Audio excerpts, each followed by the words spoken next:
চাওয়া হলো। খবরদার, জীবনটাকে আগে মূল্যায়ন করুন। জীবন একটাই, মরতে একদিন সবাইকেই হবে। কিন্তু এইভাবে মৃত্যু তো আমরা আসলে কামনা করি না। ২,০০০ টাকা কম নিচ্ছে এই জন্য আপনি অনভিজ্ঞ একজন ড্রাইভারকে ঠিক করছেন। ২,০০০ টাকা কম নিচ্ছে এই জন্য লক্কর চাক্কর। অনেক গ্রামের মানুষ আমি দেখেছি এয়ারপোর্ট থেকে এমন গাড়ি নিয়ে বাড়িতে ফিরতেছে যে গাড়িগুলো আসলে সে জানেও না যে এর ফিটনেস ঠিক নাই, অথবা টায়ারের কি অবস্থা, ২ বছর টায়ার চেঞ্জ করে না। এগুলো আমাদের সামনে তো হাজার হাজার ঘটেছে, দেখেছি।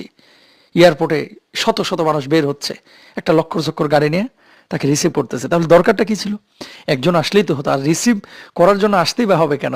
আমি প্রতিবার এয়ারপোর্টে নামি, আমারও তো লাগেজ থাকে, আমি ওখান থেকে গাড়ি ভাড়া করি অথবা উবার ডাকি।